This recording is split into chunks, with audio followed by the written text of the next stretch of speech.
کہ اللہ آپ کی نسلوں کو آباد رکھے. ایسی سردی میں بھی اپنی حاجتوں کو روک کر کے آپ لوگ ہم لوگوں کو برداشت کر رہے ہیں.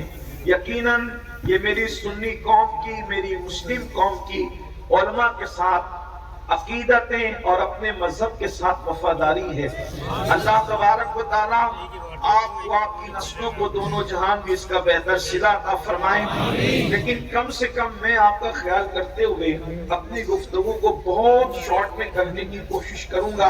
اللہ پاک کی بارگاہ میں دعا ہے کہ جس حدیث مبارکہ کی تلاوت کی گئی، اللہ رب العزت اس کے متعلق مجھے حق کہنے اور آپ سب کو حق سن کر اس پر عمل کرنے اور اسے عام کرنے کی توفیق عطا فرمائے.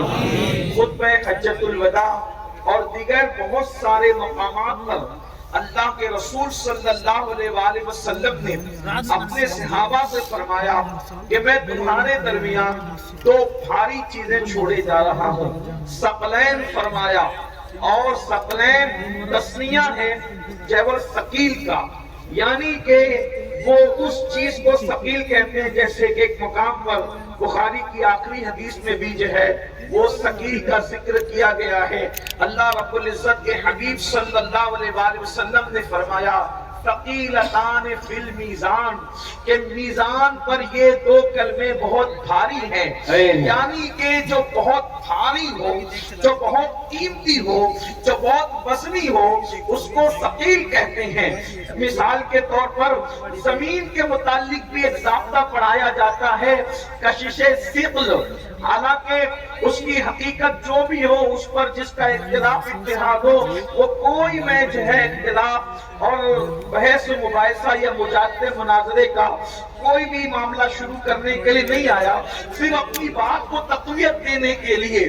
ثقیل اس کو کہتے ہیں جس میں کشش بھی ہو، جس میں کھچاؤ بھی ہو، جو قیمتی بھی ہو، جو مضبوط بھی ہو، جو وزنی بھی ہو، جو بھاری بھی ہو، اور اتنا بھاری ہو کہ اس کو پکڑنے والا بھی ہلکا نہ رہ جائے، اتنی مضبوط ہو کہ اس کو تھامنے والا بھی کمزور نہ رہ جائے، اتنی کشش ہو کہ سب کی جو ہے وہ کھچاؤ ایک طرف ہو اور ان کا اپنا کھچاؤ ایک طرف ہو.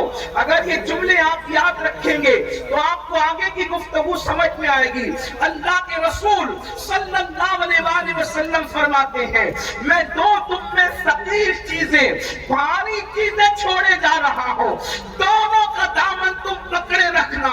اللہ اکبر. ایک مقام پر فرمایا جب گمراہی عام ہو جائے، جب گمراہی پھیل جائے، اس وقت اپنے داروں سے ان دونوں کا دامن پکڑ کے رکھنا، تم کبھی گمراہ نہیں ہو سکو گے.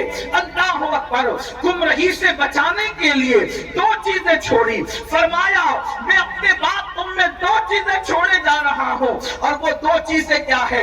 پہلے کے بارے میں فرمایا کتاب اللہ، میں اللہ کی کتاب چھوڑ کر کے جا رہا ہوں، قرآن چھوڑ کر کے جا رہا ہوں. پتا چلا جب گمراہی کے دلدل میں لوگ پھنسنے لگے، جب لوگ گمراہی کے دلدل میں ڈوبنے لگے، اس میں جو دو چیزوں کا دامن پکڑنا ہے، اس میں پہلے نمبر پر فرمایا اللہ کی کتاب قرآن ہے، اس کا دامن پکڑ لینا، گمراہی سے محفوظ ہو جاؤ گے. میرے پیارے آقا علیہ الصلوۃ والتسلیم کے پیارے دیوانوں، دوسری چیز پر گفتگو کرنے سے پہلے آج کے ذرا کتاب اللہ کے متعلق کچھ باتیں سن لیں.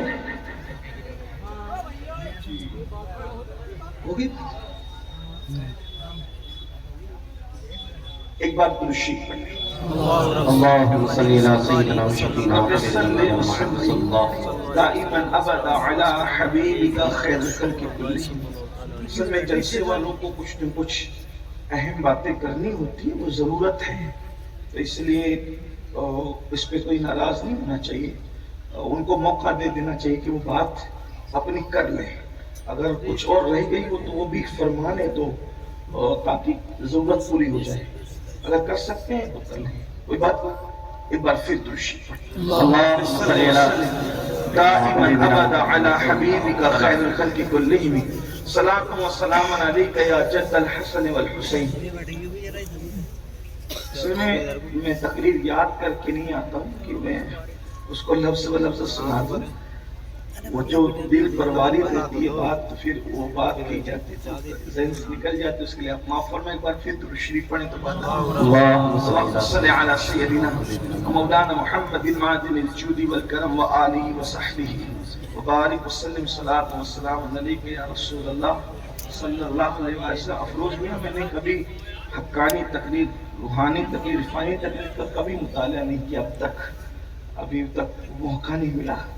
درشی پڑھے ایک مرتبہ اللہم صل علی مولانا محمد معدن الجود والکرم وآلہ وصحبہ وبارک وسلم صلاۃ و سلام علیک یا رسول اللہ صلی اللہ علیہ وسلم۔ عرض کر رہا تھا کہ اللہ کے رسول نے فرمایا میں تمہیں دو بھاری چیزیں چھوڑے جا رہا ہوں، اس میں وزن بھی ہے، مضبوطی بھی ہے، کشش بھی ہے۔ پہلی چیز اللہ کی کتاب، کتاب اللہ، قرآن، اللہ کی کتاب۔ اور یاد رکھنا اللہ کی جتنی کتابیں آئی زمین پر وہ اپنی اصل شکل میں اس وقت موجود نہیں ہے، جو اللہ نے بھیجی تھی اس میں لوگوں نے اس کتاب کے ماننے والوں نے اور اس نبی کے امتیوں نے اس میں ترمیم کر دی۔ اگر جو کتاب نازل ہوئی تھی ہو بہو بغیر کسی ترمیم کے، بغیر کسی اضافے کے، بغیر کسی کمی کے، بغیر کسی زیادتی کے، اگر وہ کتاب بالکل مکمل موجود ہے تو اس کتاب کو قرآن مقدس کہتے ہیں۔ اور الحمدللہ یہ قرآن کا معجزہ ہے کہ جب تک قیامت نہیں آ جاتی، حالات کیسے بھی ہو، حکومت کیسی بھی ہو، مسلمانوں کے حالات کتنے ہی بگڑ جائے، قرآن مقدس میں کبھی تبدیلی ہو نہیں سکتی۔ اس لیے اللہ نے فرمایا اللہ اکبر کہ اس قرآن کو ہم نے نازل کیا ہے اور ہم ہی اس کی حفاظت کرنے والے ہیں۔ اللہ اکبر۔ میرے آقا علیہ السلام کے پیارے دیوانوں، اللہ کے رسول نے فرمایا اللہ کی کتاب کا دامن پکڑ لینا۔ ایک بات آپ سے کہنا چاہتا ہوں، یہاں پر ہزاروں کا عاشقان رسول کا جمع غفیر ہے۔ اس وقت گھر گھر کی کہانی ہے، ہر گھر کی کہانی ہے، مولانا میں تکلیف میں ہوں، مولانا میں مصیبت میں ہوں، میں مصیبتوں میں گرفتار ہوں، سب کے مسائل ہیں، لیکن آؤ آج ہم اپنے مسائل کا حل ڈھونڈ لیتے ہیں، اپنے مسائل کا حل تلاش کر لیتے ہیں۔ میرے بھائی اللہ اکبر، اگر تو روزی کے معاملے میں تکلیف میں مبتلا ہے، بچی کو رشتہ نہیں آتا یا کوئی بھی مسئلہ ہے، روزی روٹی کا مسئلہ ہو، بیماری کا مسئلہ ہو، بے چینی کا مسئلہ ہو، بے قراری کا مسئلہ ہو، تکلیف کا مسئلہ ہو، کوئی بھی مسئلہ آپ کا ہو، ایک بات آپ سے کہنا چاہتا ہوں، اس کا حل کیا ہے؟ اس کا حل بہت آسان ہے۔ اللہ کی کتاب کا دامن پکڑ لو، قرآن کا دامن پکڑ لو، قرآن کو تھام لو، مضبوطی کے ساتھ قرآن کو تھام لو۔ آپ جانتے ہیں میرے آقا، ہم سب کے آقا، غیب کا نبی مصطفیٰ جان رحمت صلی اللہ علیہ وآلہ وسلم نے کیا فرمایا؟